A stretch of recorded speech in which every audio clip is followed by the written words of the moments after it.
नमस्कार, आप सभी का the world sky weather YouTube channel पर हार्दिक स्वागत है। आज के वीडियो में अगले 15 दिनों के दौरान देश भर में कैसा मौसम रह सकता है उसके बारे में जानकारी दी जाएगी, जिसमें अभी उत्तर और मध्य भारत में जो बारिश का दौर चल रहा है वह आगामी दिनों के दौरान किन राज्यों की तरफ बढ़ेगा और उत्तर मध्य भारत और पूर्वी भारत के क्षेत्रों में उस बारिश के दौर की वजह से किन किन क्षेत्रों में भारी बारिश और ओलावृष्टि की गतिविधियां आगामी दिनों के दौरान दर्ज होगी, कहां कहां तूफ़ानी हवाएं चल सकती है, इन सब के बारे में इस वीडियो में जानकारी दी जाएगी। इसके अलावा अब जल्द बंगाल की खाड़ी में एक नया मजबूत सिस्टम बनने के लिए परिस्थितियां अनुकूल दिखाई दे रही है।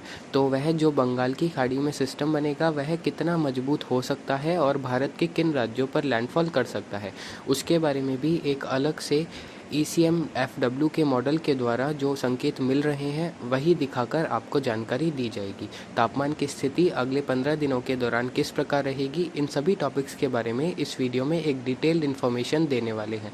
तो आप सभी इस वीडियो को पूरा ज़रूर देखिएगा और अगर आपको यह जानकारी अच्छी लगे तो इस चैनल को सब्सक्राइब और इस वीडियो को लाइक ज़रूर करिएगा। तो आप सभी अपनी स्क्रीन पर देख सकते हैं, यह मैप है 7 मई से 21 मई के बारिश के पूर्वानुमान के लिए, यानी कि 15 दिनों का प्रेसिपिटेशन फोरकास्ट इस मैप में आपको दिया जा रहा है। तो अभी वर्तमान में बनी हुई मौसमी प्रणालियों की बात करें तो एक नया पश्चिमी विक्षोभ उत्तर पश्चिम भारत के क्षेत्रों पर आ चुका है। उसकी वजह से एक चक्रवाती हवाओं का क्षेत्र काफ़ी मजबूत उत्तरी गुजरात और उससे सटे राजस्थान के क्षेत्रों के ऊपर बना हुआ है। इसी के आसपास से जो नमीदार हवाएं अरब सागर से उत्तर भारत के क्षेत्रों पर पहुंच रही है, उसी की वजह से अगले 4 से 6 दिनों के दौरान उत्तर भारत के अनेक स्थानों पर जोरदार बारिश होने की संभावनाएं हैं। अगर एरिया वाइज बात करें तो सबसे पहले गुजरात के बारे में बात करेंगे, क्योंकि गुजरात में 7 से 11 मई के मध्य के समय में कई इलाकों में भारी बारिश होने की संभावनाएं हैं। गुजरात के सबरकांठा, बनासकांठा, दाहोद, बोटाड, सूरत, अमरेली, अहमदाबाद, भावनगर, राजकोट, द्वारका, सुरेंद्रनगर, चोटीला और आसपास के अनेक स्थानों पर अच्छी खासी बारिश अगले 3 से 4 दिनों के दौरान दर्ज हो सकती है। कुछ स्थानों पर इन क्षेत्रों में भारी बारिश भी होने के चांसेस अगले 3 दिनों के दौरान दिखाई दे रहे हैं। ओलावृष्टि व बिजली गिरने की घटनाएं भी गुजरात के कई इलाकों में अगले 3 दिनों के दौरान दर्ज हो सकती है। ओवरऑल गुजरात में बारिश की गतिविधियां 20 से 50 मिलीमीटर के बीच कई इलाकों में दर्ज हो सकती है। कुछ इलाकों में उत्तरी, मध्य और पूर्वी ऐसे रह सकते हैं जहां 50 से 120 प्लस मिलीमीटर बारिश अगले 3 दिनों के दौरान दर्ज हो सकती है। तो कुछ इस प्रकार, जिस प्रकार आपको पहले पिछले कई दिनों से वीडियो में बताया जा रहा था कि गुजरात के कई इलाकों में अच्छी खासी बारिश मई के प्रथम सप्ताह के अंतिम दिनों और दूसरे सप्ताह के शुरुआती दिनों में देखने को मिलेगी, ठीक उसी प्रकार की बारिश की गतिविधियां अगले 3 दिनों के दौरान गुजरात के क्षेत्र में दर्ज होंगी। राजस्थान के क्षेत्रों की बात की जाए तो राजस्थान में भी अगले 4 से 5 दिनों के दौरान बारिश का दौर रुक रुक कर जारी रहने की संभावना है। अगले 24 से 48 घंटों के दौरान राजस्थान के उदयपुर, डूंगरपुर, बांसवाड़ा, प्रतापगढ़, चित्तौड़गढ़, बाड़मेर, जालोर, पाली, सिरोही, जोधपुर, कोटा, बूंदी, बारां, झालावाड़, भीलवाड़ा, राजसमंद, अजमेर, जयपुर, टोंक, सवाई माधोपुर और आसपास के क्षेत्रों में अनेक स्थानों पर तेज मेघ गर्जन के साथ बारिश होने की संभावनाएं हैं। इस दौरान दक्षिण पूर्व और दक्षिण पश्चिमी राजस्थान के कुछ इलाकों में मध्यम से भारी बारिश यानी कि लगभग 40 से 80 मिलीमीटर तक की बारिश की गतिविधियां भी दर्ज हो सकती है। तो कुछ इस प्रकार दक्षिण मध्य पूर्वी राजस्थान के क्षेत्रों में अगले 2 दिनों के दौरान अच्छी बारिश होने की संभावना है। इसके अलावा 9 से 12 मई के मध्य के समय में एक और पश्चिमी विक्षोभ उत्तर पश्चिम भारत के क्षेत्रों पर दस्तक देगा, जिसकी वजह से 9 से 12 मई के मध्य के समय में गंगानगर, हनुमानगढ़, बीकानेर, चूरू, सीकर, झुंझुनू, उत्तर पूर्वी राजस्थान और मध्य राजस्थान के अनेक स्थानों पर हल्की से मध्यम बारिश होने की संभावनाएं तेज हवाएं व ओलावृष्टि के साथ दिखाई दे रही है, जिसके बारे में आपको लगातार आगे जानकारी तात्कालिक मौसम पूर्वानुमान और वीडियो के माध्यम से दे दी जाएगी। कुल मिलाकर कहें तो राजस्थान में बारिश का दौर अगले 4 से 7 दिनों तक अलग अलग क्षेत्रों में अलग अलग समय पर जारी रहेगा। कई इलाकों में अच्छी बारिश भी होगी और तेज हवाओं और ओलावृष्टि से दक्षिण मध्य राजस्थान के कुछ क्षेत्रों में नुकसान भी देखने को मिलेगा। इस स्पेल के दौरान सबसे अधिक प्रभावित इलाके दक्षिणी राजस्थान और उत्तर पूर्वी राजस्थान के क्षेत्रों के रहेंगे अगले 4 से 6 दिनों के दौरान। इसके अलावा पंजाब, हरियाणा, दिल्ली, उत्तर प्रदेश और मध्य प्रदेश के क्षेत्रों की बात करें तो पंजाब, हरियाणा में अगले 2 से 3 दिनों के दौरान कुछ स्थानों पर मेघ गर्जन के साथ हल्की मध्यम बारिश हो सकती है। कोई ज़्यादा बड़े पैमाने पर इन दोनों ही राज्यों में अगले 2 से 3 दिनों के दौरान बारिश होने की संभावनाएं नहीं है। हालांकि जो अगला पश्चिमी विक्षोभ 9 से 12 मई के मध्य के समय में उत्तर पश्चिम भारत के क्षेत्रों पर दस्तक देगा, उसकी वजह से पंजाब, हरियाणा के अनेक स्थानों पर हल्की से मध्यम बारिश और ओलावृष्टि की गतिविधियां दर्ज होने की संभावनाएं 11 और 12 मई को दिखाई दे रही है। 9 और 10 मई को भी उस वेस्टर्न डिस्टर्बेंस के प्रभाव से इन क्षेत्रों में कुछ स्थानों पर बारिश की गतिविधियों में बढ़ोतरी हो सकती है। कुल मिलाकर कहें तो पंजाब, हरियाणा के कुछ इलाकों में अगले 4 से 6 दिनों के दौरान ओवरऑल बारिश लगभग 5 से 20 मिलीमीटर के बीच देखने को मिल सकती है। जो अगला पश्चिमी विक्षोभ होगा, अगर वो उम्मीद अनुसार इन क्षेत्रों में 11 और 12 मई को बारिश देता है तो उत्तरी मध्य पंजाब और उत्तरी हरियाणा के कुछ इलाकों में 20 से 40 मिलीमीटर तक की बारिश की गतिविधियाँ भी दर्ज हो सकती है। दिल्ली में भी कुल मिलाकर स्कैटर प्लेसेस पर बारिश होने के चांसेस अगले 7 दिनों के दौरान रहेंगे।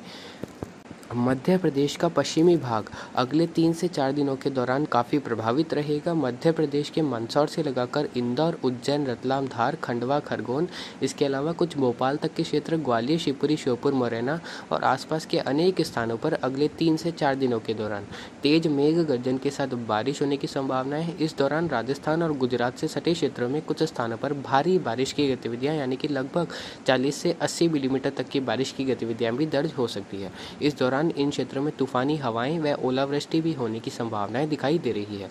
इसके अलावा उत्तर प्रदेश के पश्चिमी भागों में भी अगले 7 दिनों के दौरान रुक रुक कर राजस्थान और हरियाणा से सटे क्षेत्रों में मेघ गर्जन के साथ बारिश हो सकती है। 11 और 12 मई को पश्चिमी उत्तर प्रदेश के भी अनेक स्थानों पर हल्की से मध्यम बारिश होने की संभावना है। ओवरऑल देखा जाए तो पश्चिमी उत्तर प्रदेश के अनेक स्थानों पर इस समय अवधि के दौरान 5 से 20 मिलीमीटर तक की बारिश हो सकती है। मध्य प्रदेश से सटे दक्षिण पूर्वी इलाकों में कुछ स्थानों पर 20 से 40 मिलीमीटर तक की बारिश भी होने की संभावनाएं अगले 7 दिनों के दौरान टोटल बारिश के रूप में रहेगी।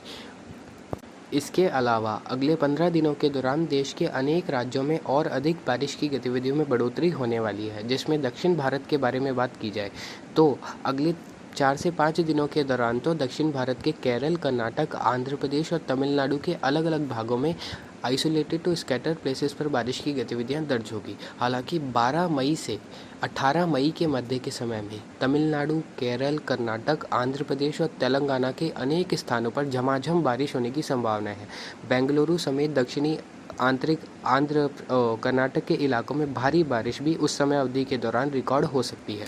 इसके अलावा तमिलनाडु और केरल के दक्षिणी भागों में भारी से अति भारी बारिश होने की संभावनाएं 12 से 18 मई के मध्य के समय में रहेगी। उत्तरी मध्य तमिलनाडु और उत्तरी केरल में भी अच्छी खासी बारिश उस समय अवधि के दौरान दर्ज हो सकती है। विजयवाड़ा, गुंटूर, विशाखापट्टनम, विजाग और आसपास के इलाकों में अमरावती से लगाकर अच्छी खासी बारिश होने की संभावनाएं 12 से 18 मई के मध्य के समय में दिखाई दे रही है। इसके अलावा उत्तर पूर्वी भारत के क्षेत्रों में भी अगले 3 से 4 दिनों के दौरान स्कैटर्ड से फेयरली वाइड स्प्रेड प्लेसेस पर light to moderate with isolated heavy rainfall होने के चांसेस मेघालय, अरुणाचल प्रदेश और असम के क्षेत्रों में रहेंगे। हालांकि 12 से 19 मई के मध्य के समय में इन सभी भागों में भारी से अति भारी बारिश होने की संभावना है। अरुणाचल प्रदेश, असम, मेघालय और बांग्लादेश के उत्तरी मध्य इलाकों में कुछ स्थानों पर अत्यंत भारी बारिश की गतिविधियां भी इस समय अवधि के दौरान रिकॉर्ड हो सकती है, जिसकी वजह से उन क्षेत्रों में बाढ़ जैसी गतिविधियां 12 से 19 मई के मध्य के समय में उत्पन्न हो सकती है।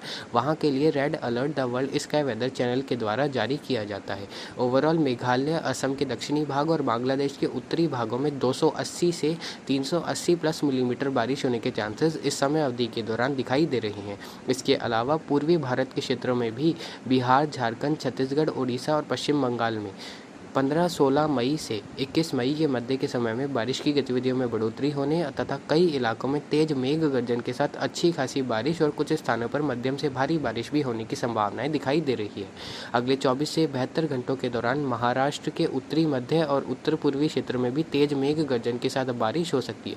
मुंबई में भी अगले 24 से 48 घंटों के दौरान कहीं कहीं बारिश होने की संभावनाएं दिखाई दे रही है। तो कुल मिलाकर कहा जाए तो उत्तर पश्चिम भारत के क्षेत्र पर अगले 7 दिनों के दौरान कुछ ना कुछ कुछ गतिविधियां कई राज्यों में देखने को मिलेगी। पूर्वी, उत्तर पूर्वी और दक्षिण भारत के क्षेत्रों में 12 मई के बाद से एकाएक बारिश की गतिविधियों में भारी बढ़ोतरी होने की संभावनाएं रहेंगी। अब बंगाल की खाड़ी के सिस्टम के लिए अलग से मैप के द्वारा आपको जानकारी दे दी जाए तो जिस प्रकार आप अपनी स्क्रीन पर देख रहे हैं, यह ECMWF का मॉडल का फोरकास्ट है और इसमें आपको ग्रीन, येलो, रेड और ऑरेंज कलर जिन क्षेत्रों में दिखाया जा रहा है वहाँ ट्रॉपिकल साइक्लोन के टकराने की संभावनाएं अधिक है।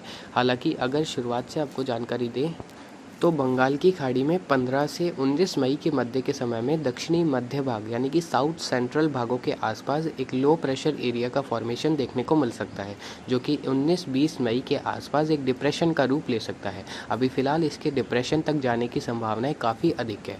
हो सकता है यह आगे चलकर डीप डिप्रेशन या फिर साइक्लोनिक स्टॉर्म की कैटेगरी भी हासिल कर जाए। हालांकि अभी इसके लो प्रेशर से लगाकर डिप्रेशन के बीच कैटेगरी जाने की संभावनाएँ 60 से 70% तक 15 से 21 मई के मध्य के समय में दिखाई दे रही है। और अगर यह दक्षिणी मध्य बंगाल की खाड़ी के क्षेत्रों की तरफ बनता है तो इसका ट्रैक हम उम्मीद कर सकते हैं कि उत्तरी ओडिशा से लगाकर पश्चिम बंगाल के क्षेत्रों की तरफ यह टकरा सकता है, यानी कि इसका लैंडफॉल पूर्वी भारत के क्षेत्रों की तरफ हो सकता है। चाहे यह लो प्रेशर या फिर साइक्लोनिक स्टॉर्म बने, इसका ट्रैक रहने की संभावनाएं पूर्वी भारत के क्षेत्रों की तरफ काफ़ी अधिक बढ़ती हुई दिखाई दे रही है। तो अगर यह सिस्टम 19-20 मई से 25 मई के मध्य के समय में पूर्वी भारत के क्षेत्रों की तरफ लैंडफॉल करता है एक लो प्रेशर या फिर डिप्रेशन के रूप में, तो पूर्वी भारत और उत्तर पूर्वी भारत के अनेक स्थानों पर भारी से अति भारी तो कुछ इलाकों में अत्यंत भारी बारिश होने की संभावनाएं रहेंगी। और अगर यह सिस्टम बाई चांस चक्रवाती तूफान का रूप ले लेता है तो तेज़ हवाएं और अत्यंत भारी बारिश ओडिशा, पश्चिम बंगाल, झारखंड और उत्तर पूर्वी भारत के क्षेत्रों में मई के तीसरे सप्ताह के अंतिम दिनों, वहीं मई के चौथे सप्ताह में देखने को मिल सकती है, जिसके बारे में आगे आपको जानकारी दे दी जाएगी। अरब सागर के सिस्टम की बात कर ली जाए तो अरब सागर में भी सिस्टम के संकेत ECMWF मॉडल के द्वारा दिए जा रहे हैं। 24 मई से 5 जून के मध्य के समय में अरब सागर के दक्षिणी मध्य भाग यानी कि साउथ ईस्ट सेंट्रल भागों के आसपास एक लो प्रेशर एरिया का फॉर्मेशन देखने को मिल सकता है, जो कि आगे चलकर डिप्रेशन, डीप डिप्रेशन का रूप ले सकता है। अभी फिलहाल शुरुआती अनुमान के अनुसार इसका ट्रैक गुजरात के क्षेत्रों की तरफ रहने की संभावनाएं काफ़ी अधिक है। चाहे यह सिस्टम साइक्लोन बने या फिर एक लो प्रेशर से लगाकर डिप्रेशन की कैटेगरी का सिस्टम रहे, इसका ट्रैक गुजरात के क्षेत्रों की तरफ रहने की संभावनाएं अभी फ़िलहाल ज़्यादा है। तो अगर ये सिस्टम गुजरात के क्षेत्रों की तरफ बढ़ता है तो राजस्थान, गुजरात, महाराष्ट्र और मध्य प्रदेश में भारी से अति भारी बारिश का दौर मई के अंतिम सप्ताह वहीं जून के शुरुआती पहले सप्ताह के दौरान देखने को मिल सकता है, जिसके बारे में भी आपको आगे ही जानकारी दी जाएगी, क्योंकि अभी यह लॉन्ग रेंज फोरकास्ट है और इसमें ऐसा होने के चांसेस अभी फ़िलहाल 40 से 50% तक ही दिखाई दे रहे हैं। बंगाल की खाड़ी के सिस्टम को लेकर अब काफ़ी मॉडल संकेत करने लग गए हैं कि बंगाल की खाड़ी में 15 से 20 मई के मध्य के समय में एक मजबूत सिस्टम उभर सकता है। ECMWF के कुछ एंसेंबल मेंबर ऐसे दिखा रहे हैं कि यह एक चक्रवाती तूफान का रूप लेकर एक सीवियर साइक्लोनिक स्टॉर्म या फिर वेरी सीवियर साइक्लोनिक स्टॉर्म भी बन सकता है। अगर ऐसा होता है तो आपको the world sky weather channel सबसे पहले जानकारी देंगे। और अगले 15 दिनों के दौरान देश में तापमान सामान्य रहने के चांसेस हैं। उत्तर भारत में अगले 7 दिनों के दौरान सामान्य तापमान रह सकते हैं। फिलहाल हीटवेव की संभावनाएं पूर्वी भारत के कुछ इलाकों में अगले 4 से 5 दिनों के दौरान रहेगी। अब एक छोटी सी समरी वीडियो के लास्ट में दे देते हैं, तो आप सभी अपनी स्क्रीन पर देख सकते हैं। Good rainfall, hailstorm and gusty winds will continue to impact many parts of North India during next 5 days. Heavy to very heavy with isolated extremely heavy rains are very likely to happen over Northeast India between 11th to 19th May. 11 से 19 मई के मध्य के समय में उत्तर पूर्वी भारत में भारी से अति भारी बारिश होने की संभावना है। Increase in rainfall and hailstorm activities is very likely over many parts of South India between 12th to 19th May. 12 से 19 मई के मध्य के समय में दक्षिण भारत के कई इलाकों में भारी बारिश और ओलावृष्टि की संभावनाएं दिखाई दे रही है। A low pressure area will form in bob pit around 16th May which may intensify into a depression on around 19th May. 16 मई के आसपास बंगाल की खाड़ी में एक लो प्रेशर एरिया बन सकता है, जो कि 19 मई के आसपास एक डिप्रेशन का रूप ले सकता है। Maximum and minimum temperature will stay in normal category over many parts of India except few parts of east India during next 7 days. अगले 7 दिनों के दौरान पूर्वी भारत के क्षेत्रों को छोड़कर उत्तर, मध्य और दक्षिण भारत में तापमान सामान्य रहने की संभावना है।